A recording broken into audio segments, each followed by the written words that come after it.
Hello बच्चों, ये Bihar board 2018 में जो सेकेंड सीटिंग में पूछा था क्वेश्चन बैंक, उसका आज पूरा 1 से 50 तक सभी प्रश्न को बताएंगे।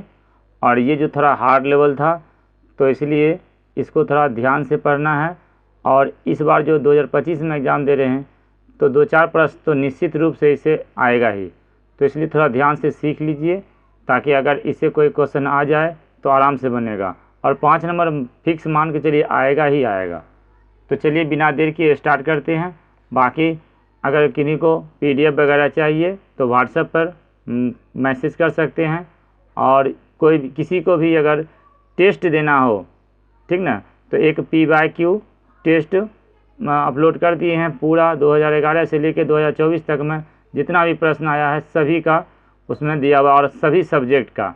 तो जिनको टेस्ट देना है, अब बाद में अब अंतिम में क्या होता है कि प्रैक्टिस ही आप लोगों को नंबर दिलाएगा। तो प्रैक्टिस इसलिए करते रहना है। अब तो जाके प्ले स्टोर में डाउनलोड कर लीजिए DPS के नाम से ऐप, और वहाँ से प्रैक्टिस करना आप चालू कर दीजिए। तो चलिए आज का स्टार्ट करते हैं। देखिए प्रश्न है, संख्या रेखा यानी नंबर लाइन पर प्रत्येक बिंदु प्रदर्शित करता है। एक वास्तविक संख्या, एक प्राकृत संख्या, एक परिमेय संख्या, एक अपरिमेय संख्या। तो ये जो नंबर लाइन होता है, ये संख्या रेखा, यहाँ होता है 0 और यहाँ 1 2 3, इधर -1 -2 -3। तो इस पर क्या होता है, 1 2 3 तो रहता ही है, ठीक ना, बटा में, और फिर बटा में भी रहता है, रूट में भी आता है, ठीक ना, ये रूट वाला भी इस पर आता है। तो इसका मतलब सभी संख्या आता है। तो देखिए अगर प्राकृत संख्या कहेंगे तो हाँ वो आ जाता है, परिमेय संख्या भी आ जाता है, अपरिमेय भी आता है, √3 √5 √6 इसको भी दर्शाया जाता है इस पर। तो इसका मतलब क्या हुआ, वास्तविक संख्या हो जाएगा, क्योंकि वास्तविक संख्या में परिमेय और अपरिमेय दोनों आ जाएगा। इस वजह से इसका ऑप्शन हो जाएगा ए करेक्ट हो जाएगा। चलिए अगला प्रश्न देखिए, निम्नलिखित में कौन सा भिन्न दशमलव प्रसार शांत होगा। इन शांत के लिए रूल याद रखना है कि वो हर जो है हर वो 2 पे पावर m गुना 5 पे पावर n के रूप का हर होना चाहिए, सिंपल। तो यहाँ देखने से 700 है, 700 का अगर अभाज्य गुणनखंड करेंगे तो एक आएगा 7 और गुना 100। चलिए 100 में तो 2 और 5 है, लेकिन एक 7 आ गया, इसलिए ये ऑप्शन कट हो जाएगा। यहाँ देखेंगे तो यहाँ देखिए, यहाँ इसमें देखिए 7 से तो ये कट जाएगा, लेकिन इसमें 3 भी है, क्या है ये 3 गुना 700। तो ठीक है 700 कट जाएगा, लेकिन 3 तो बच जाएगा ना। तो इसलिए ये भी देखिए हम आपको शॉर्ट ट्रिक बता रहे हैं, ठीक है। इसको गुणनखंड करिए, फिर इतना टाइम लगाना नहीं है, हम टाइम बचाते हैं। आप मेरा पूरा वीडियो जाके देखिए, सब में हम आप लोग को टाइम बचाते हैं। यही है, बच्चे को समझ में आना चाहिए। नहीं समझ में आए तो 1-2 बार वीडियो देखिए तो आप कितना अच्छा लगेगा वो तब बाद में पता चलेगा एग्ज़ाम दिन। आइए आगे देखते हैं। अब इसमें देखते हैं, अब इसमें देखिए 2 है, ठीक है, 5 के रूप में, ठीक है, ये 7, तो 7 के रूप में, लेकिन यहाँ से देखिए 7 का क्यों होता है 343, तो ये तो कट गया ना। तो इसका मतलब ये आ गया 1/2 पे पावर 3 गुना 5 पावर 3। इसका मतलब यही परिमेय संख्या यानी ये दशमलव प्रसार इसका शांत होगा, क्योंकि ये 2 और 5 ही का रूप का है हर। ओके चलिए नेक्स्ट प्रश्न देखिए, सबसे छोटी पूर्ण वर्ग संख्या जो 16 20 और 24 प्रत्येक से भाज्य हो वह है। यानी देखिए पूर्ण वर्ग संख्या का, तो इसमें क्या है कि ज़्यादातर ऑब्जेक्टिव प्रश्न को जो भी बच्चे अगर ऑप्शन से हल करने का अगर सीख गए तब तो उनका एकदम बेड़ा पार है मैथ में। तो इसीलिए हम ज़्यादातर जो ऑप्शन से बनेगा ना तो हम उसको ऑप्शन से ही बनवाते हैं। जैसे यहाँ भी देखिए लॉजिक लगाते हैं, लॉजिक देख के ही लग जाएगा लॉजिक। देखिए सबसे पहला लॉजिक तो ये वर्ग संख्या नहीं है और ये वर्ग संख्या नहीं है, पहला तो यही कट हो जाएगा डायरेक्ट। अब ये वर्ग संख्या और ये वर्ग संख्या है, अब इस दोनों में कौन सा होगा, तो देखिए समझिए यहाँ पे इसमें क्या है कि 24 में 3 से भाग लगता है, तो कोई भी वर्ग संख्या होगा उसमें 3 से भाग लगना चाहिए। तो 16 में तो 3 से विभाज्य नहीं है, ये 1600 वर्ग संख्या है लेकिन ये 3 से विभाज्य नहीं, इसलिए ये भी कट हो जाएगा। ऑप्शन नंबर डी आंसर हो जाएगा। अब इसको एलसीएम लेके जो गुणनखंड बचेगा उसको उतना से गुना करिए 3600 आ जाएगा। ठीक है, कैसा लगा ये ट्रिक, इस ट्रिक की वजह से आप लोग कमेंट करिए। उसके बाद नहीं समझ में आए तो पूरा डिटेल से बताएंगे। अगर कमेंट कीजिएगा ना तो फिर डिटेल से बताएंगे।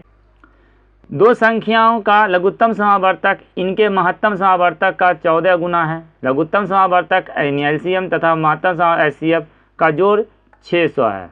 एक संख्या दिया है, दूसरी संख्या पूछ रहा है।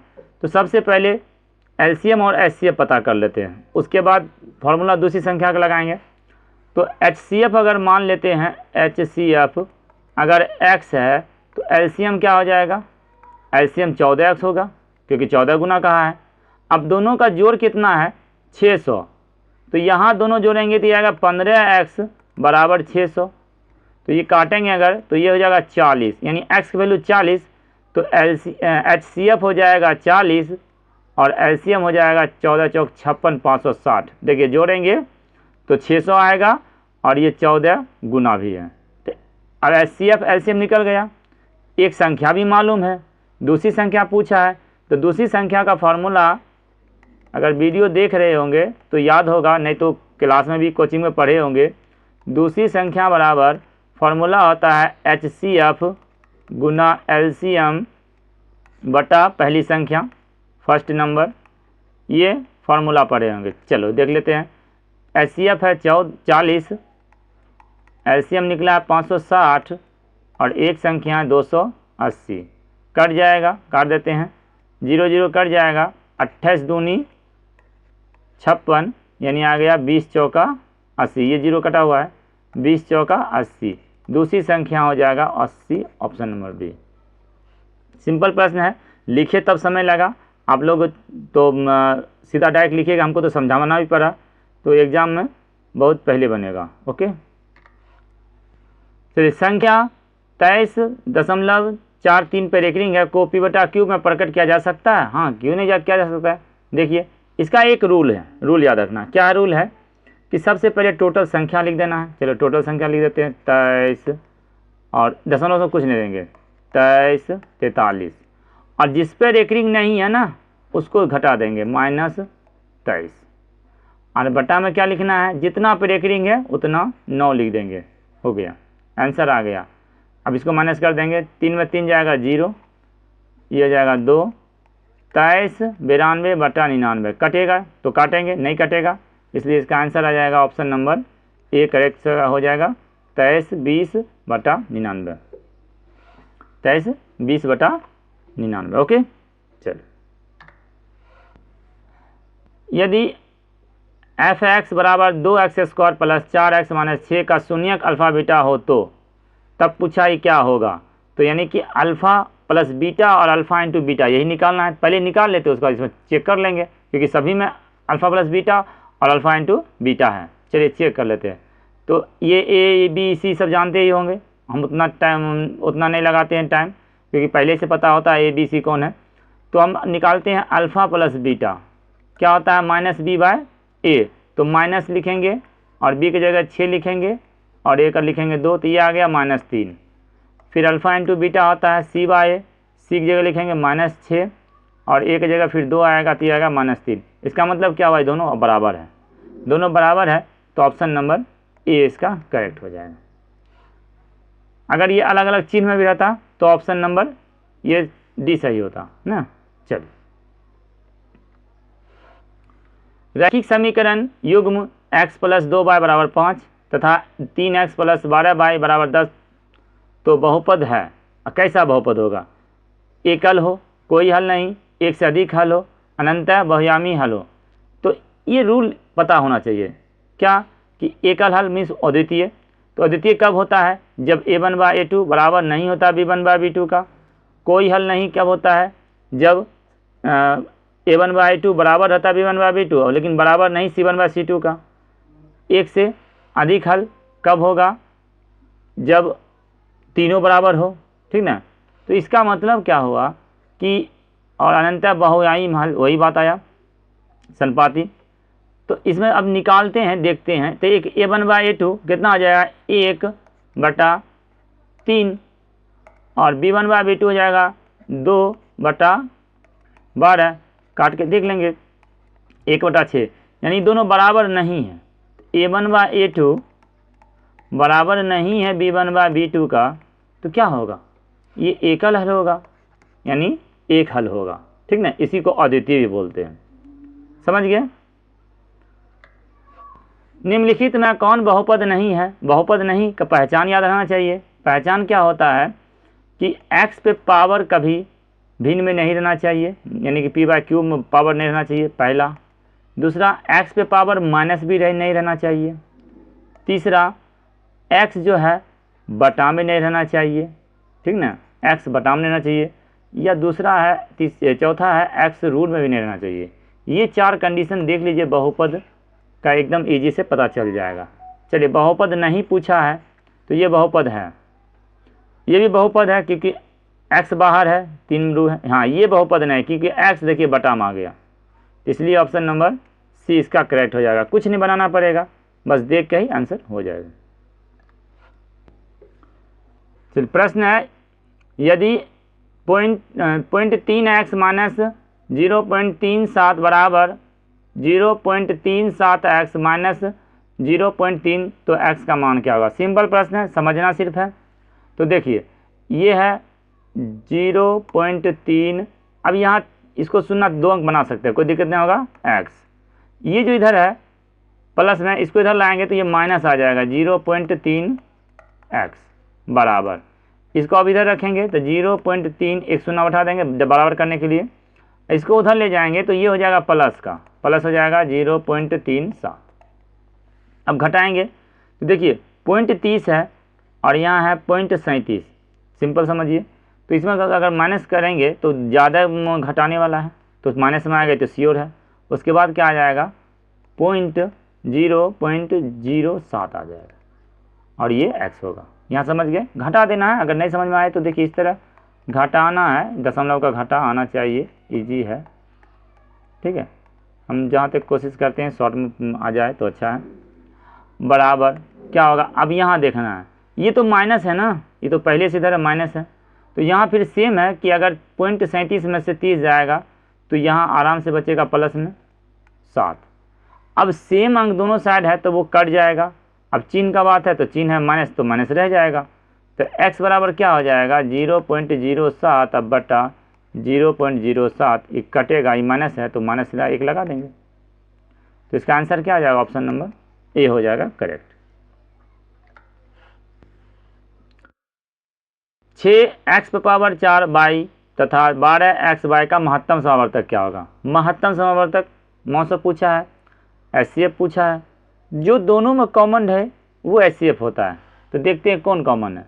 देखिए 6 इसमें भी है, इसमें भी 12 है तो 6 आ जाएगा, दोनों में 6 मिला, चलिए 6 लिखेंगे। x⁴ यहाँ 4 है, एक x है तो एक x तो दोनों मिल रहा है ना, तो एक x दोनों मिल रहा है तो x लिखेंगे, और y यहाँ है, y दोनों में है, y लिख देंगे। हो गया सिंपल, यही हो गया इसका HCF। ऑप्शन नंबर डी इसका करेक्ट हो जाएगा। यदि 173x प्लस 197y बराबर 149 और 197x प्लस 173y बराबर 221 तो xy का मान क्या होगा? कोई भी यूट्यूब में देख लीजिए, इस प्रश्न को खास करके कोई इजी से नहीं बताया है, सभी ने गुना करवाया। हम आपको एक ट्रिक बताएंगे, ट्रिक नहीं बताएंगे, हम ऑप्शन से लेकर चलेंगे, ज़्यादातर ऑप्शन से ही चला जाएगा। जब देखिए ज़्यादा कैलकुलेशन हो तो कौन कौन सा नहीं हो सकता वो पहले पकड़ना है। देखिए इसको गुना करेंगे, ठीक ना, पहले कौन नहीं होगा वो देखते हैं। अगर हम ये दोनों प्लस रखेंगे तो यहाँ तो टोटल 149 है, ये दोनों प्लस है, जुटेगा बढ़ जाएगा, ये तो पहले ही काट देंगे, ठीक है। अब आया प्लस माइनस का, अगर इसको हम 3 से गुना करेंगे तो कितना हो जाएगा 17 × 51, ठीक है। 3 से गुना करेंगे तो ये 9 आएगा ना, ये 9 आएगा। इसको अगर 2 से गुना करेंगे तो 14, तो अगर ये घटाएंगे तो 5 आएगा, एकाएक अंक, और यहाँ एकाएक अंक 9 है, ये भी कट जाएगा, सिंपल। अब इसमें आते हैं, इसमें अगर आएंगे तो देखिए ये 73 एकम 173 होगा, और ये डबल घटेगा तो ये तो बढ़ जाएगा ना, तो ये भी आंसर कट जाएगा। देखिए 3 काट दिए, चौथा अब बनाइए नहीं बनाइए कुछ करिए, आंसर हो गया। कहीं कलम चला, जाके पूरा यूट्यूब में देख लीजिए, सर्च कर लीजिए, एक बार फिर से देख लीजिए, फिर से समझा रहे, एक बार ध्यान समझिएगा, इसको फ्रेश करके समझा देते हैं। देखिए फिर से समझिए, देखिए यहाँ पहले देखेंगे ये क्यों कटे, क्योंकि देखो इसको 3 से गुना करेंगे, 3 × 3 = 9 आएगा, यहाँ पर इसका इकाई अंक, इसमें आएगा 7 × 2 = 14, अगर 14 घटाएंगे तो यहाँ पर आएगा 5, घटाने के बाद यहाँ आया 9, तो ये कट गया, पहला ही ऑप्शन से मिला लेंगे, तो ये ऐसे ही कट गया। इसमें नहीं रखेंगे, क्यों? क्योंकि जब इसको अगर हम डबल करेंगे और इसको 1 जोड़ेंगे तो ये 149 क्या बहुत ज़्यादा बढ़ जाएगा, तो ये इसलिए कट गया। ये क्यों कटेगा? क्योंकि यहाँ 100 अगर 1 भी रखेंगे 173 आएगा, और ये 2 रखेंगे तो डबल हो जाएगा, इससे ज़्यादा बढ़ जाएगा, बढ़ेगा माइनस करेगा तो माइनस में आंसर आएगा। यहाँ तो प्लस है, ये भी कट गया, तो ये तीसरा ऑप्शन डायरेक्ट सही है। तो इसको 1-2 बार देख लीजिए, रिप्ले करके देख लीजिए, जिस वक्त दिमाग में सेट हो जाएगा वह हो गया। और नहीं तो समीकरण 1 और 2 बराबर करने का चक्कर में रहिए ना, तो ये सवाल भी नहीं बनेगा और आसान सा सवाल है, छूट जाएगा। ठीक है, चलिए आगे बढ़ते हैं। कुछ भी कमेंट करना हो इस सवाल के बारे में तो कमेंट करिएगा, ज़रूर कमेंट करिएगा, अच्छा बुरा पॉजिटिव निगेटिव जो हो कमेंट करते रहना। ओके, हम वीडियो अच्छा बनाते रहेंगे। यदि द्विघात समीकरण ax² - 4ax + 2a + 1 = 0 का मूल समान है तो a का मान क्या होगा? देखिए मूल समान है तो b² - 4ac 0 के बराबर होगा। तो चलिए ये a बराबर ये दिया हुआ है, सब ये दिया है, तो हम यहाँ निकालते हैं b² - 4ac, ये हो जाएगा 0 के बराबर। तो b² b की जगह लिखेंगे -4a का होल स्क्वायर -4 a की जगह लिखेंगे a, और उसके बाद c क्या है, c देखिए यहाँ पे ये है पूरा, तो c हो जाएगा 2a + 1, और ये किसके बराबर हो जाएगा? 0। समझ में आ गया? अब यहाँ इसका स्क्वायर करेंगे तो ये हो जाएगा 16a² माइनस, यहाँ देखिए ध्यान से, इसको ब्रैकेट हटाना है, तो 4a को 2a से गुना करेंगे तो ये हो जाएगा 8a², और ये फिर यहाँ पर माइनस आएगा, माइनस, अब ये 4a को गुना करेंगे फिर 1 से तो ये -4a, ये बराबर हो जाएगा 0।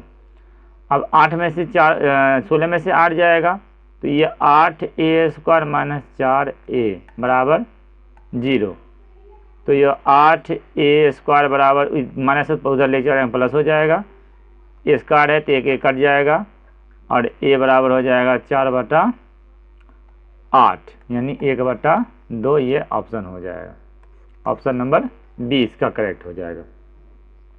चलिए नेक्स्ट प्रश्न देखते हैं। 64 के वर्गमूल और 64 के घनमूल से भाग देने पर मान क्या होगा? इजी प्रश्न है। 64 का वर्गमूल हो जाएगा 8 और 64 का घनमूल हो जाएगा 4, तो इसको जब भाग देंगे 2 आएगा, इसका आंसर हो जाएगा option number B. Clear? x पे पावर n + 1 एक गुणक है x + 1 का, तो सिर्फ तभी होगा जब n एक धनात्मक पूर्णांक है, n एक विषम पूर्णांक है, n एक ऋणात्मक पूर्णांक है, n एक सम पूर्णांक है। लॉजिक समझिए, ध्यान से समझिए, ऑप्शन से तो बन जाएगा।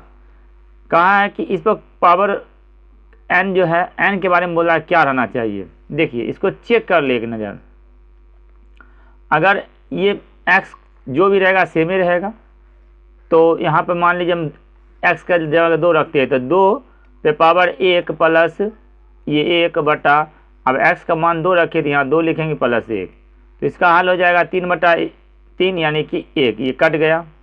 अब एक बार रख के देखते हैं, x पे पावर मान इसी पे पावर 2 और +1 बटा ये फिर 2 + 1 3 हो जाएगा ये, तो ये हो जाए 2 दूनी 4, 1 5/3 नहीं कटेगा।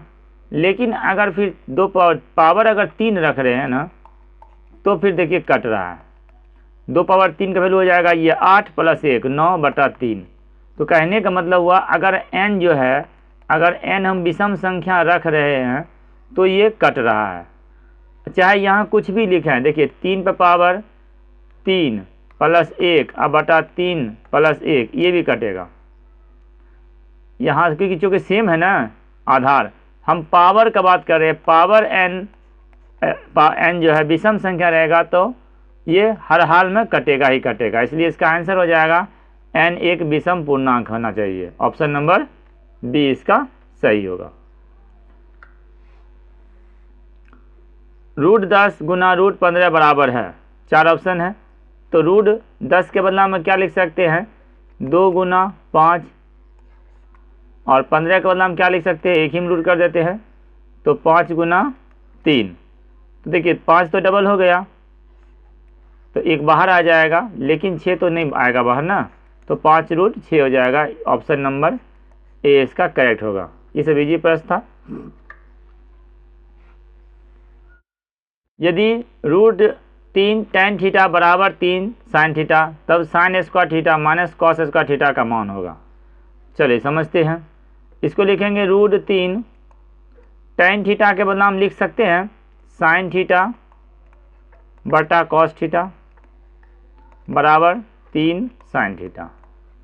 तो sin थीटा यहाँ से कट जाएगा, नीचे में एक है, कॉसिंग गुना करेंगे तो ये हो जाएगा cos थीटा बराबर √3 बटा 3। तो अब ये हो गया इतना। अब क्या करेंगे, इसका मान पूछा, cos का निकल गया, अब इसका देखो चेंज कर सकते हैं, साइन को तो चेंज कर सकते हैं cos में, cos मालूम है तो साइन को चेंज करेंगे तो होगा 1 माइनस cos स्क्वायर थीटा, और ये पहले से cos स्क्वायर थीटा है, अब ये डबल हो गया, तो 1 माइनस 2, अब cos स्क्वायर थीटा, cos का मान दिया हुआ है √3 बटा 3, इसका स्क्वायर कर देते हैं, तो ये 1 माइनस 2 गुना और 3 बटा 9 कट जाएगा, 3 तिहाई 9, तो ये हो गया 1 माइनस 2 बटा 3। इजी है, एक स्टेप बढ़ा रहे हैं, जब हल करने सीख जाइएगा, 1-2 बार प्रैक्टिस कर लीजिएगा तो आप 1-2 लाइन काट दीजिएगा, आप डायरेक्ट ही समझ जाइएगा। तो इसका एलसीएम आएगा 3, तो ये आएगा 3 घटा 2 बराबर 1 बटा 3। ऑप्शन नंबर सी इसका करेक्ट हो जाएगा। यदि 7 sin square theta plus 3 cos square theta बराबर 4, तब sec theta plus cosec theta का मान क्या होगा। चलिए इसको भी निकालते हैं, किसी एक को चेंज कर देते हैं, ठीक है, तो चलिए एक को चेंज करते हैं, चलिए यहीं चेंज कर देते हैं इसको, तो यहाँ लिखेंगे 7 sin square theta plus 3 into 1 minus sin square theta, cos को चेंज कर दिए साइन में, बराबर ये है 4 का। चलिए यहाँ से देखते हैं, ये हो जाएगा 7 sin square theta plus 3 minus 3 sin square theta बराबर 4। 7 में से 3 जाएगा, ये हो जाएगा 4 sin स्क्वायर थीटा बराबर 1, तो sin थीटा बराबर हो गया 1 बटा 4, रूट करेंगे, ठीक है ना, तो रूट करेंगे तो ये निकल जाएगा 1 बटा 2। तो साइन का क्या होता है, लंब, और ये होता है कर्ण, ठीक ना। तो आधार यहाँ से निकाल लेते हैं, क्योंकि यहाँ दरकार पड़ेगा। कॉसेक का तो डायरेक्ट लिखेंगे, सेक का बदला में आधार निकाल लेते हैं। आधार का फॉर्मूला होता है कर्ण स्क्वायर, तो 2 का स्क्वायर हो जाएगा 4 माइनस लंब स्क्वायर, तो 1, तो 2 का स्क्वायर 4 में जाएगा, √3 आएगा आधार। तो अब इसका मान यहाँ निकाल लेते हैं। सेक थीटा बराबर क्या फार्मूला होता है, कर्ण, सेक थीटा बराबर क्या था, कर्ण 2 है ना, देखिए कर्ण निकल गया 2, तो सेक थीटा बराबर यहाँ से हल कर रहे हैं 2 बटा और कर्ण बटा आधार निकला √3 प्लस, अब कॉसेक थीटा, कॉसेक साइन का उल्टा होता है, साइन का यहाँ निकला 1 बटा 2, तो हो जाएगा 2। ज़्यादा हल नहीं करना है, एकदम इजी से बनाना है, बन जाएगा। इससे ज़्यादा इजी नहीं हो पाएगा, बस इससे ज़्यादा इजी मिलबो नहीं करेगा, कहीं भी जाके देख लीजिए यूट्यूब में। चलिए 5 cot थीटा बराबर 3, तब इसका मान पूछा है। चलिए कॉट के बदले हम लिखेंगे यहाँ पे cot थीटा बराबर 3 बटा 4। कॉट का होता है आधार बटा लंब, कर्ण निकाल लेंगे यहाँ से, तो कर्ण बराबर क्या निकल जाएगा, 3 का स्क्वायर 9 और 25, तो ये हो गया √34, कर्ण निकल गया। अब यहाँ से सबका मान रख देंगे। 5 sin थीटा होता है लंब बटा कर्ण, लंब है 5 अब बटा में कर्ण हो जाएगा √34 माइनस ये हो जाएगा 3 गुना कॉस कितना है, आधार बटा कर्ण होता है, आधार है 3 बटा √34, मेन बटा यहाँ है। फिर ये 4 गुना 5 बटा √34 प्लस 3 गुना 3 बटा √34। सिंपल समझिए, √34 बटा में है तो ये कट ही जाएगा, ठीक है, सेम है तो कोई दिक्कत नहीं होगा। यहाँ लिखेंगे ये 25 माइनस 9 बटा यहाँ लिखेंगे 20 प्लस 9, तो 25 में से 9 जाएगा 16 बटा 29, ऑप्शन नंबर 20 का करेक्ट हो जाएगा। ठीक है, कैसे आया इसको हल किए। अच्छा देखिए, इसको हल किए, आप लोग नहीं समझ पाए होंगे। इसका एलसीएम निकाले, √34 हुआ था तो यहाँ आया था 25 और घटा 9, फिर बटा में लाए तो इसका एलसीएम आया था 34 रूट में, और यहाँ लिखिए 20 प्लस 9, तो ये 4 पद रहता है तो कट जाता है, ठीक ना, इस तरह से बनाए थे। चलिए, का यदि sine x degree sine AX तब x अल्फ़ा का मान क्या होगा, यानी a का मान क्या होगा। ठीक है, तो देखिए इसका एक 11th का है, लेकिन समझिए यहाँ पे डिग्री को जब इसमें कन्वर्ट करेंगे रेडियन में तो 100 पाई बटा 180 से गुना करना पड़ता है। ठीक है, पाई बटा 180 से। तो चलिए यहाँ इसको हम बना देते हैं साइन। ठीक है, देखिए 1 डिग्री बराबर होता है पाई बटा 180, ये होता है 1 डिग्री बराबर।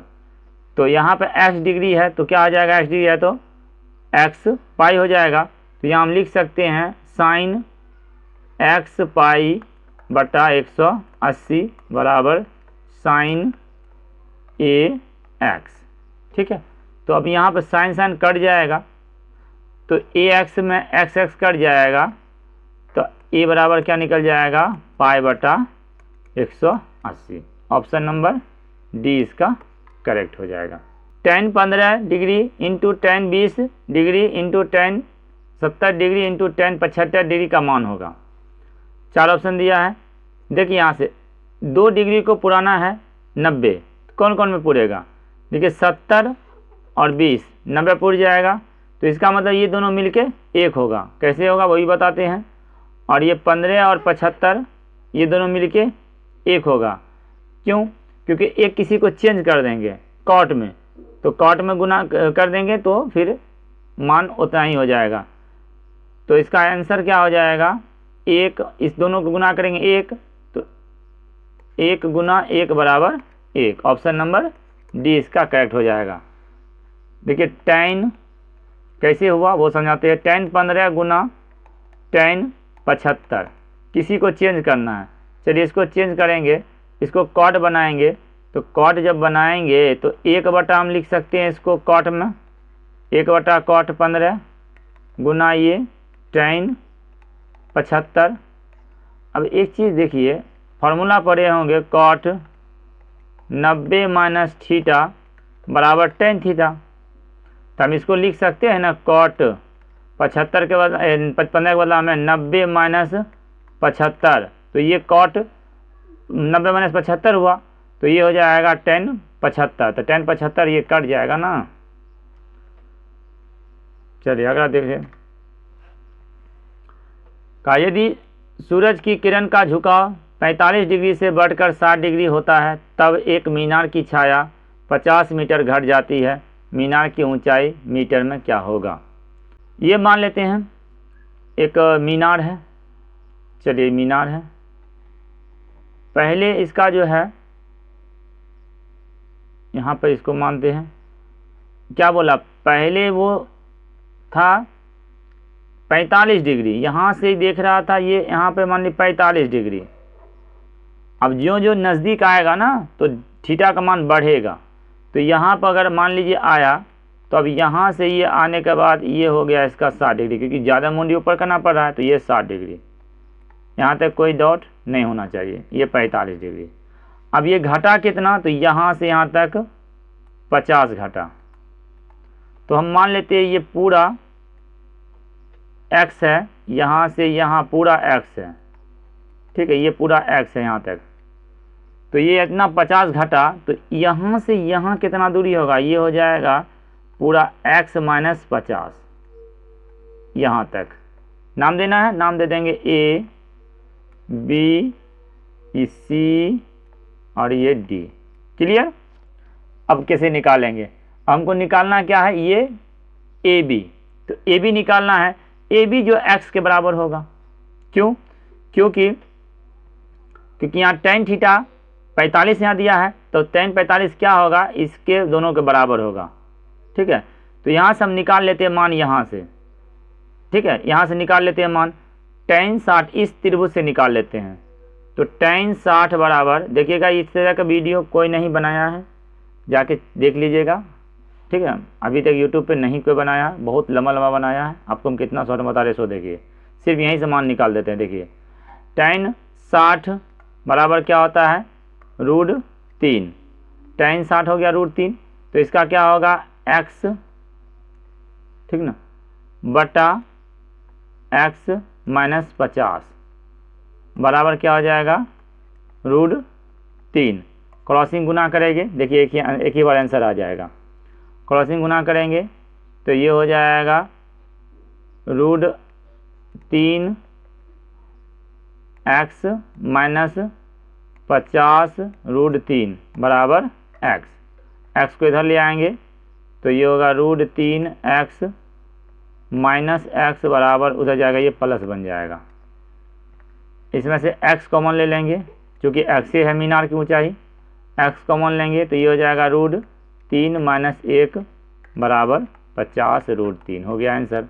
x को इधर ले आइए बटा में इसको, तो 50 √3 बटा √3 माइनस 1, ये ऑप्शन में नहीं है, ऑप्शन में नहीं है तो हर का परमीकरण कर देंगे, हर का परमीकरण जैसे ही करेंगे इसका आंसर आ जाएगा।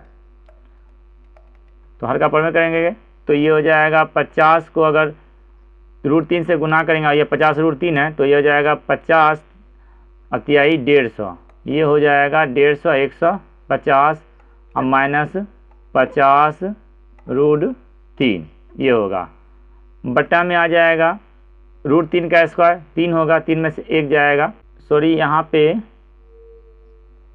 माइनस है ना, तो यहाँ प्लस से गुना करना पड़ेगा, चिन्ह चेंज करके, तो यहाँ पे जब प्लस आ जाएगा, ओके चलिए प्लस आएगा,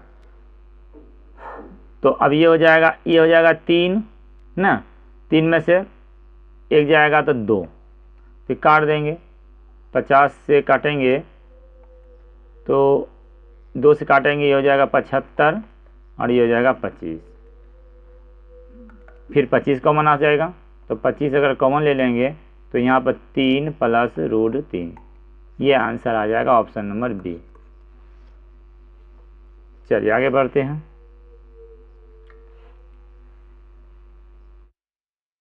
सूर्य का उन्नयन कोण जब किसी सीधे खंभे की छाया और उसकी लंबाई के बराबर हो तो जब देखिए कोई भी खंभा हो और उसका छाया जब दोनों बराबर आपस में रहता है तो यहाँ 45 बनता है, सिंपल।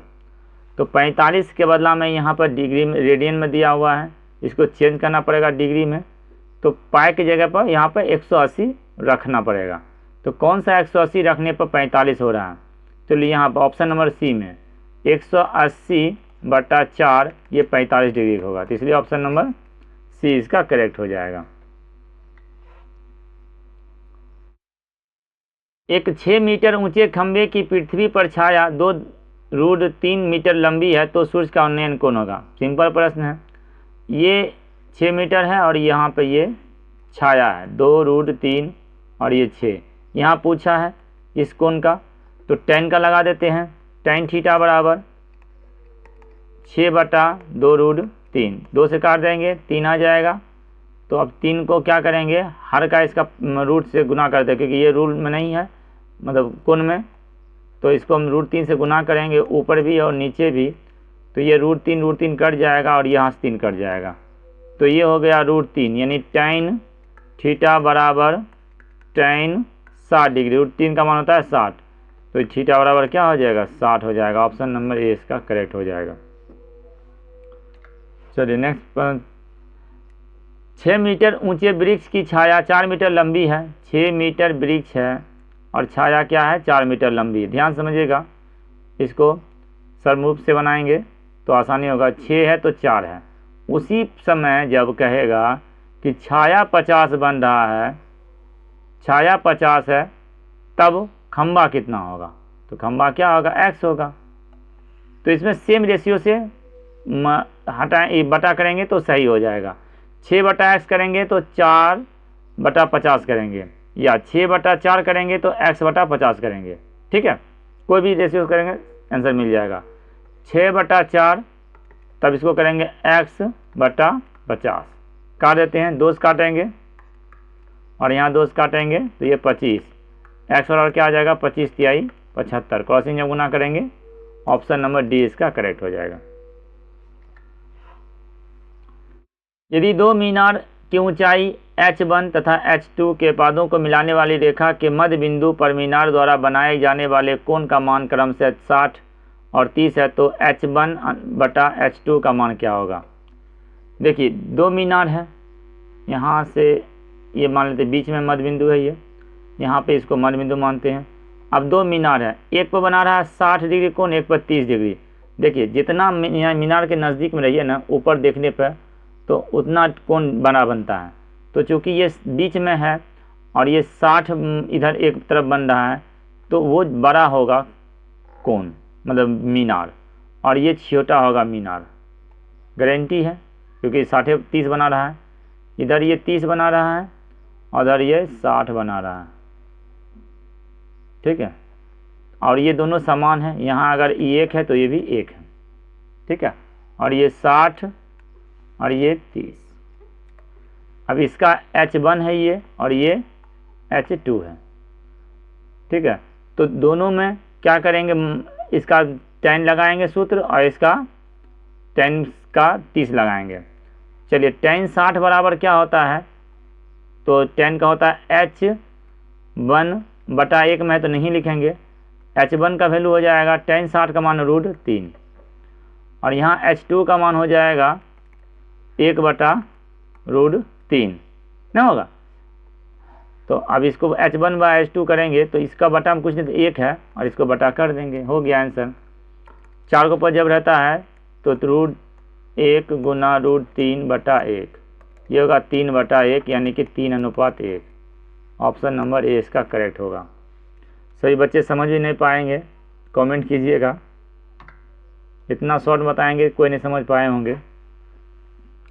सरल रेखा जो x बराबर -1 तथा y बराबर +4 से निरूपित किया जाता है, तो एक दूसरा क्या होगा। अब x का एक रहेगा एक y रहेगा, तो वो क्या करेगा, देखिए x एक है माइनस, मान लीजिए माइनस यहाँ पर है -1, ये 0 है, ये -1 है, तो ये x है, ऐसे -1 वाला रखा जाएगा। और y 4 रहेगा, तो यहाँ पे ये 0 लाइन था तो यहाँ से ये y था, तो y जब 4 रहेगा तो y इधर जाएगा। ठीक है, तो यहाँ पे ये लंबवत काटेगा। ओके, तो इसका एक दूसरा का वो लंबवत रहेगा। चलिए नेक्स्ट पर देखिए, जिस त्रिभुज के तीनों शीर्ष का नियामक क्रम से 0, 4, 0, 0 तथा 3, 0, उसका परिमिति क्या होगा।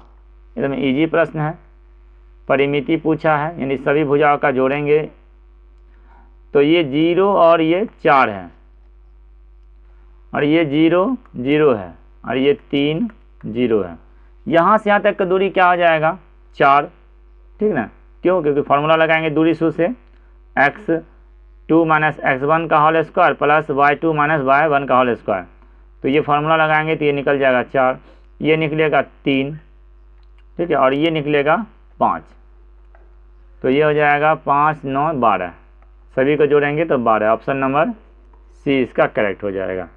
किन्हीं को अगर नहीं समझ में आ रहा होगा तो कमेंट कीजिएगा, तो लाइव में डेली पढ़ाएंगे और उसको तो फिर लाइव में क्लियर कर देंगे। नहीं समझ में आएगा तो कि बताइएगा, कमेंट कीजिएगा, वैसे भी कमेंट करते रहना है। नियामक 2 के -3 तथा 4 -7 को जोड़ने वाली रेखा का झुकाव क्या होगा। देखो झुकाव का फॉर्मूला होता है, झुकाव बराबर यहाँ झुकाव कितना दिया है, 3 दिया है। झुकाव का फॉर्मूला होता है y2 माइनस y1 बटा x2 माइनस x1 बराबर 3 का। y कितना है, y2 है -7, यहाँ लिखेंगे -7, फिर माइनस y1 कितना है, y1 यहाँ पे है k माइनस 3 बटा, अब ये x1 है। अब x2 कितना निहितम है, x2 हो गया 4 माइनस x1 कितना है 2 बराबर क्या हो जाएगा ये 3।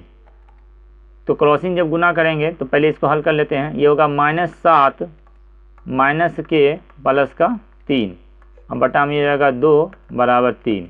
क्रॉसिंग गुना करेंगे तो यहाँ पर देखिए ये आएगा माइनस के और 3 में 7 जाएगा तो -4 बराबर 6, तो माइनस के बराबर 6 और ये उधर जाके प्लस बन जाएगा 4, तो के बराबर हो जाएगा माइनस का 10, क्योंकि माइनस इसमें नहीं रहेगा इधर आ जाएगा। तो ऑप्शन नंबर ए इसका सही हो जाएगा। झुकाव का जब रहेगा 3 तो के का मान हो जाएगा 10 माइनस। चलिए नेक्स्ट प्रश्न देखिए। सरल रेखा x बराबर -2 y बराबर 3 का कटान बिंदु क्या होगा। अरे कटान बिंदु का निर्देशांक पूछ रहा है तो यह जगह -2 और 3, ऑप्शन नंबर ए तो करेक्ट है।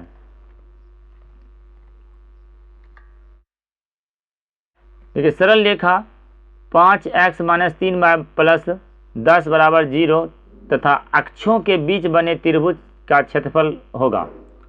देखिए इस रेखा और अक्ष क्या होता है वो समझिए। ये अक्ष हुआ, ये x और y अक्ष हुआ, तो कोई एक सरल रेखा जाएगा। तो मान लेते हैं इस तरह अगर कोई सरल रेखा गया ऐसे, तो यही पूछा ये x से बना और ये जो बना इस त्रिभुज का पूछा है क्षेत्रफल क्या होगा इस त्रिभुज का। समझ गए होंगे। अब देखिए इजिस कैसे निकालते हैं इसको। देखिए इसमें हम x y का मान निकालते हैं। यहाँ तो कुछ x होगा ना और यहाँ पे कुछ y होगा, तो x और y, तो यहाँ पर जब होगा तो यहाँ पे y 0 होगा, इस पर x सिर्फ रहेगा, और इसमें क्या होगा x 0 रहेगा, y का मान होगा। इसको ग्राफ से टेबल का सहायता लेते हैं, इजी से हो जाएगा आंसर। 5x बराबर ये हो जाएगा 3y माइनस 10, क्योंकि ये उधर गया माइनस हुआ और ये प्लस।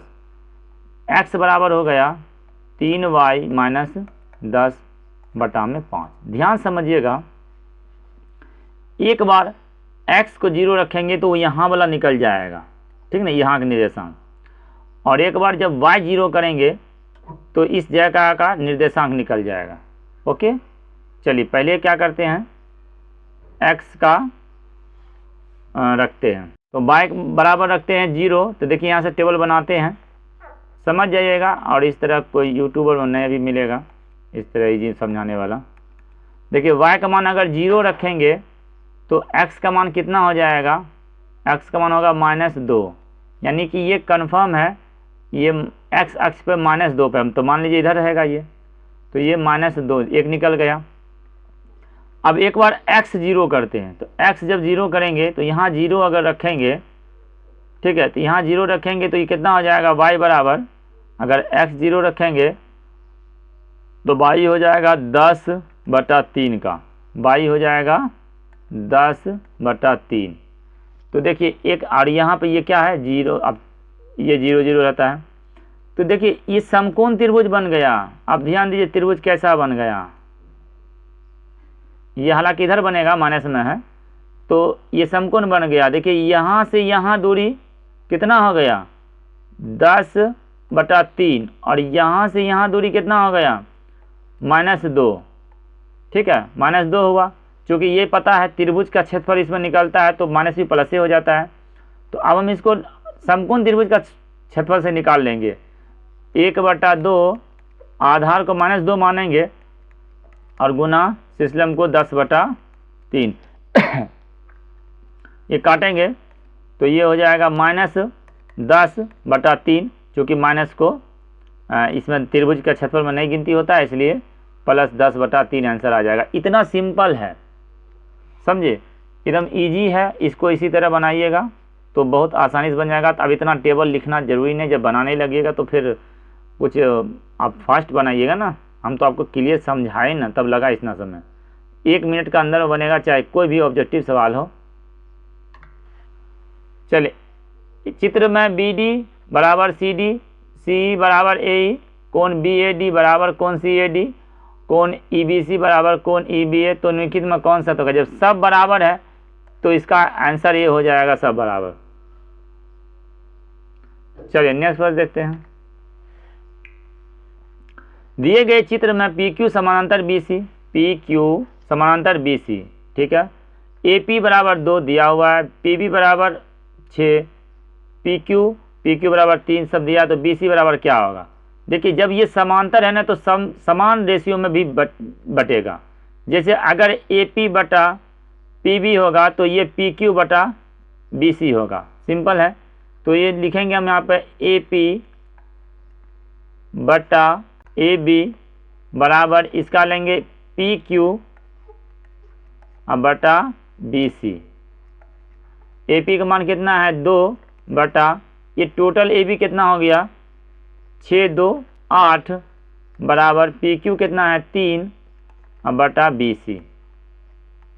तो ये काट देंगे, क्रॉसिंग गुना करेंगे तो बी सी बराबर 12। ऑप्शन नंबर डी इसका करेक्ट हो जाएगा।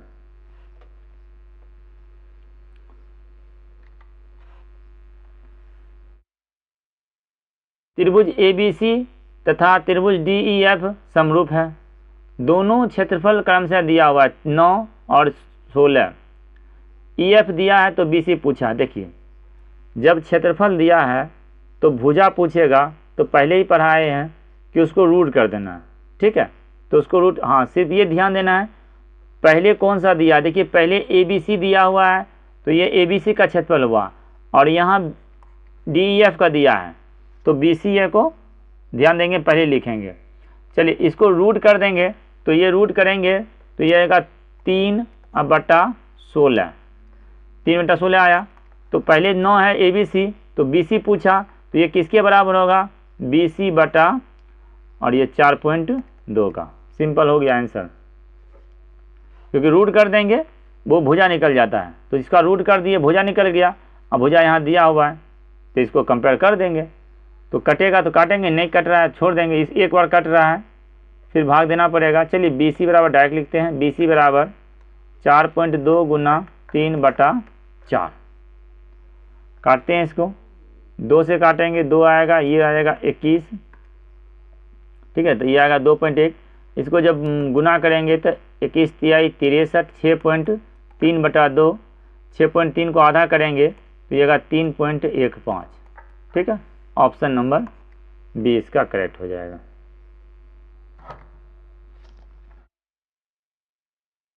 एक सरल रेखा जो को खींचने के में के बिंदु आवश्यक है, तो के का मान क्या होगा? यानी कितना बिंदु निर्धारित करना होगा एक सरल रेखा खींचने के लिए। तो ऐसे तो एक रेखा पर अनंत बिंदु होता है, लेकिन एक अगर रेखा खींचना है तो कम से कम तो 2 चाहिए ही चाहिए ना।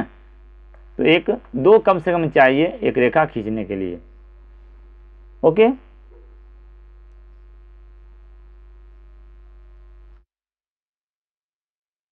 दिए गए चित्र डी ई समांतर बी सी, फिर बोला डी समांतर बी सी, ए डी 2 है, ठीक है, डी बी 3 है, ए ई 1.6 है, तो ई सी पूछा। सिंपल है, सबको अनुपात बराबर कर देंगे क्योंकि ये डी बी सी के समांतर है। तो यहाँ लिखेंगे 2/3 बराबर 1.6 बटा ई सी। काटेंगे कट जाएगा, 2 से काटेंगे यहाँ पे तो ये 0.8, तो ई सी बराबर हो जाएगा 8 तिहाई 24, 2.4। ऑप्शन नंबर बी इसका करेक्ट हो जाएगा।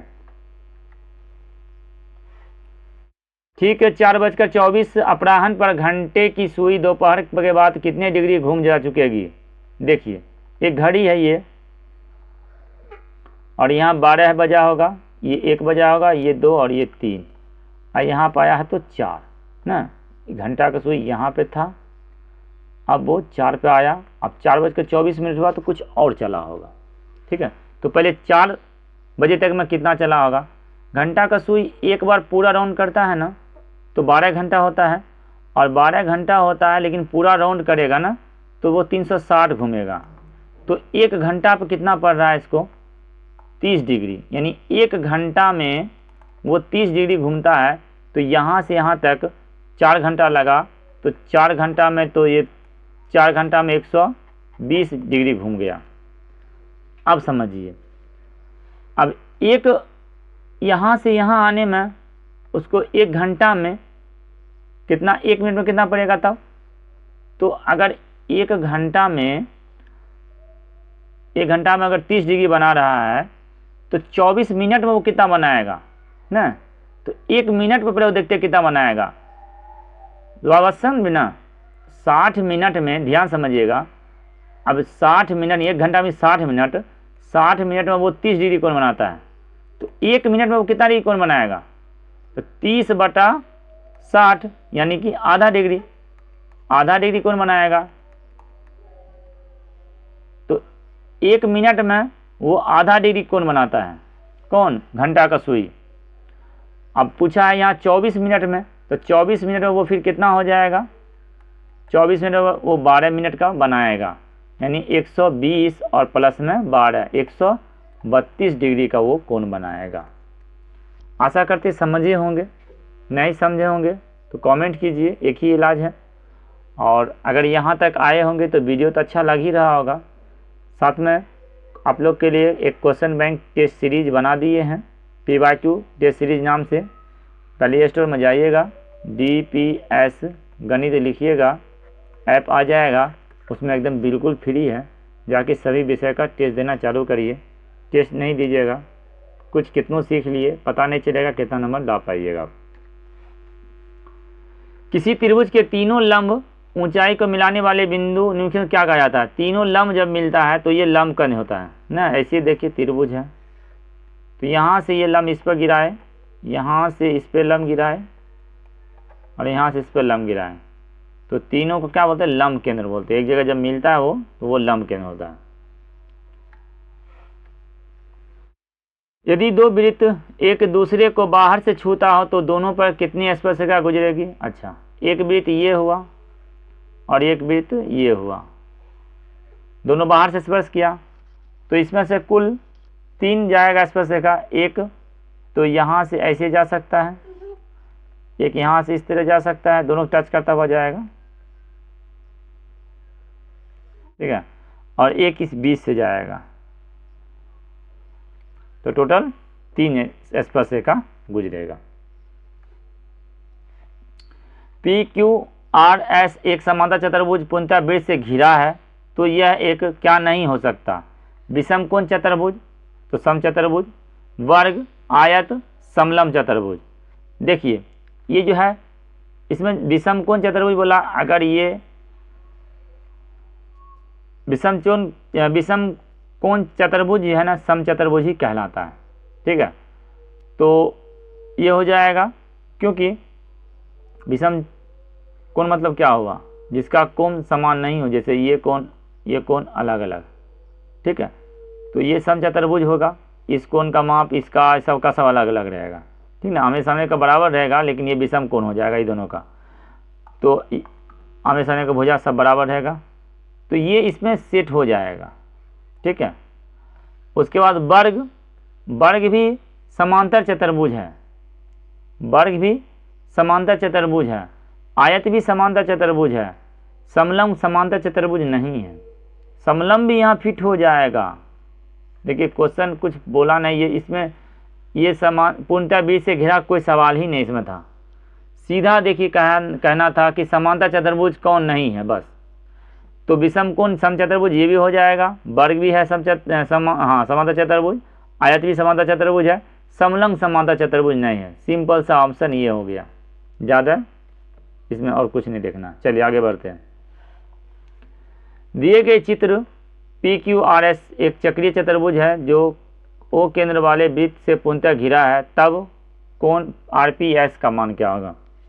एक पढ़े होंगे, समझाते हैं थ्योरी, कि अगर ये एक जीवा है, जीवा द्वारा वृत्त का जो बनेगा कोण सब समान होगा, चाहे ऐसे बनाए चाहे जीवा ऐसे बनाए, चाहे यही जीवा यहाँ इस तरह बनाए, चाहे 1000 बना दे इसमें, ये सब समान होगा। बात समझ गए ना, बस इतना ही था इसमें, अब बना लीजिएगा। तो अब पूछा आरपीएस पूछा ना, आरपीएस इस पूछा इसका, तो ये तो परिदीप बना है ना, तो बस देख लेते हैं कौन सा जीवा से बना हुआ है। तो कौन सा जीवा से बना हुआ है इस कोण, ये कोण ध्यान समझिएगा, इस कोण कौन सा जीवा से बना है। तो यहाँ से चलेंगे ऐसे और ऐसे, एस आर है ना, ये एस आर से बना हुआ है। तो एस आर से तो और भी एक बना हुआ है ना, तो एस आर से यहाँ देखिए मिला एस क्यू आर यानी 30, तो ये भी 30 हो जाएगा। बस ऑप्शन नंबर ए इसका करेक्ट हो जाएगा। 80 सेंटीमीटर त्रिज्या के आधार वृत्त एवं 20 सेंटीमीटर ऊंचाई वाले बेलन का कुल पृष्ठ क्षेत्रफल तथा सतह पृष्ठ क्षेत्रफल पूछा, यानी कि कुल पृष्ठ क्षेत्रफल का अनुपात और बटा वर्ग का पूछा है।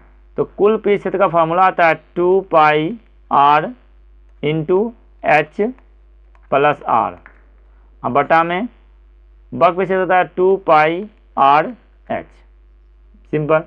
तो 2 पार यहाँ भी 2 पार यहाँ भी मिल गया, कट गया, तो यहाँ क्या हो गया एच प्लस आर, एच कितना है 20 और त्रिज्या कितना 80, तो ये हो जाएगा 100 बटा फिर एच कितना है 20, तो इसको काटेंगे तो क्या आ जाएगा 5/1 यानी कि 5:1। सिंपल सा answer option number D correct हो गया। समझ गए? समझ गए तो थोड़ा लाइक को कर दिया करिए, लाइक ही नहीं करते हैं। बेलन तथा शंकु के आधार वृत्त की त्रिज्या का अनुपात 3:4 तथा उनकी ऊंचाई का अनुपात क्रमशः 2:3, तो उनके आयतन का अनुपात क्या होगा। देखिए त्रिज्या का दिया हुआ है कितना अनुपात में है 3:4 और ऊंचाई का अनुपात है 2:3। ये हो गया त्रिज्या, ये हो गया दोनों का त्रिज्या और ये दोनों का ऊंचाई, ठीक है। तो ये हो गया बेलन का त्रिज्या और ये हुआ शंकु का, यानी कि ये शंकु का ऊंचाई त्रिज्या हो जाएगा, ये बेलन का। चलिए आयतन पूछा है, तो बेलन का आयतन होता है पाई आर स्क्वायर एच बटा 1/3 pi R square H. Pi cut जाएगा, तो आर की जगह क्या लिखेंगे, बेलन में है आर 3, तो यहाँ लिखेंगे 3 गुना 3 और एच की जगह क्या लिखेंगे बेलन का 2 बटा 1/3। अब देखेंगे शंकु का आर कितना है 4, तो यहाँ लिखेंगे 4 गुना 4 और शंकु का ऊंचाई कितना है 3, यहाँ लिखेंगे 3। ये कट जाएगा, आपको कटेगा यहाँ से कट रहा है 2 बार में, तो ये होगा 3 तिहाई 9/8 यानी कि 9:8। ऑप्शन नंबर ए इसका करेक्ट हो जाएगा। चलिए नेक्स्ट पेज देखिए। एक घन का आयतन 2744 वर्ग सेंटीमीटर है, इसका पृष्ठ क्षेत्रफल क्या होगा। तो पहले इसका क्या निकालेंगे, भुजा निकालेंगे और उसका तब बाद में पृष्ठ क्षेत्रफल निकालेंगे। चलिए इसका भुजा निकालते हैं। तो घन का भुजा बराबर होता है 3वां रूट घन का आयतन, तो ये हो जाएगा 14 का क्यू। क्या हो जाएगा, ये 14 का क्यू होता है, तो ये निकल गया इसका 14। अब उसके बाद इसका पृष्ठ क्षेत्रफल होता है, घन का पृष्ठ क्षेत्रफल होता है 6 गुना भुजा स्क्वायर, तो 14 का स्क्वायर करेंगे 196 आएगा, तो 196 से इसको फिर गुना करना पड़ेगा, तो 6 छक 36 और अब देखिए 36, ये तो 96 होगा नहीं, तो ये कट जाएगा 6 छक 36, एक ही 6 आ रहा है, इसलिए ऑप्शन नंबर डी सही हो जाएगा। गुना करिए इतना ही आएगा। एक 8 सेंटीमीटर त्रिज्या के शीशे के ठोस गोले 1 सेंटीमीटर त्रिज्या कितना गोला बनाया जा सकता है। देखिए 8 सेंटीमीटर है, तो सीधा 8 गुना 8 गुना 8 इसका आयतन, और एक जो गोली बनाएगा उसका आयतन से भाग दे देंगे। 2 सेंटीमीटर का गोली बनाता तो 2 से भाग देते हैं, तो ये हो जाएगा 8 8 64 का 512 होता है। ऑप्शन नंबर बी इसका करेक्ट हो जाएगा। एक खोखले गोले का आंतरिक तथा बाह्य व्यास दिया हुआ है 4 और 8। इस गोले को पिघलाकर 8 सेंटीमीटर व्यास के आधारवृत्त का शंकु बनाता है। शंकु का ऊंचाई क्या होगा? यानी यही गोला को पिघलाया और उससे शंकु बनाया। तो गोला का अर्थ है, चूँकि ये खोखला गोला है तो ये वलय का सूत्र लगेगा। तो इसका फॉर्मूला क्या होता है? 4/3 पाई इंटू बड़ी आर क्यू माइनस छोटी आर क्यू। ये किसके बराबर होगा? शंकु का। तो 1/3 पाई आर स्क्वायर एच का। अब यहाँ से एच निकल जाएगा, ये हो जाएगा 4/3। तो यहाँ से 3 3 काट देंगे और पाई पाई काट देंगे। तो ये होगा 4 इंटू बड़ी आर, तो 8 है व्यास, तो इसका त्रिज्या हो जाएगा 4। तो 4 का क्यू कितना होता है? 64 माइनस छोटी है 4, 4 का आधा करेंगे 2, तो 2 का क्यू 8 बराबर 1/, अभी तो 1/, नहीं रहेगा। तो आर स्क्वायर, इसका कितना व्यास दिया है? 8। तो ये होगा 4 चौका 16 गुना एच। हो गया आंसर। तो ये हो जाएगा 4 गुना 56 बटा में 16 यहाँ कर देते हैं बराबर एच। 4 से काटेंगे, ये 4 चौका 16, इसको 4 से काटेंगे 14 चौका 56, एच बराबर क्या आ जाएगा? 14। ऑप्शन नंबर सी सही हो जाएगा। प्रथम 10 समप्राकृत संख्याओं का माध्य क्या होगा? तो प्रथम 10 समप्राकृत संख्या का योगफल हो जाएगा। इसका क्या करेंगे? 10 + 1 कर देंगे 11। ठीक है, फॉर्मूला इसका याद कर लेना है कि प्रथम n प्राकृत संख्याओं का सम संख्याओं का माध्य n + 1। ठीक है, n + 1 सम का, ये सिर्फ सम का है, विषम का होता है। ठीक ना, n सिर्फ होता है। अगर ये प्रथम 10 विषम प्राकृत संख्या के ऊपर करता तो 10 ही फिर आंसर आता। ओके, चलिए इसका आंसर हो जाएगा डी। सभी का सूत्र बता देंगे। तुरंत खींचने के लिए वर्ग अंतरालों को होना चाहिए, तो वो अवर्जी होना चाहिए। ठीक है, ये अवर्जी में रहेगा तभी होगा। चलिए, माध्य x माध्यिका y और बहुलक z तो के बीच संबंध क्या होगा? तो इसको भी समझिए, ट्रिक से समझाएंगे, ऑप्शन देखेंगे, आंसर होगा। बहुलक बराबर क्या फार्मूला होता है? बहुलक यहाँ z लिखा है, बहुलक बराबर क्या फार्मूला होगा? 3 गुना माध्यिका ना माइनस 2 गुना माध्य यानी x। ठीक है, तो अब समझिए यहाँ पे एक z होना चाहिए, z1 का मान 1 होना चाहिए। तो यहाँ देखिए z का मान 3 है, अरे गुना करेंगे 3 आएगा ना, कहीं ना कट रहा है। तो यहाँ 3 है तो ऐसे कट जाएगा। फिर आगे देखेंगे, इसमें z का मान 1 है। ठीक है, ये z का मान 1 है, तो ये इधर आएगा, समझ रहे ना, ये इधर आएगा। तो ये संभावना है, इसको हल करेंगे तो अब ये 3x इधर आएगा, तो 3x इधर आएगा तो -2 बचेगा, और ये 3y इधर आएगा तो प्लस का 3y हो जाएगा। ऑप्शन नंबर बी इसका करेक्ट हो गया। ठीक है, अब बाकी इसमें मिलाते हैं। ये y इधर आएगा तो x - 2y होगा, तो गलत हो जाएगा। इसमें देखिए 3z हो रहा है, तो ये भी आंसर नहीं होगा। ऑप्शन नंबर बी देखिए आसानी से हो गया।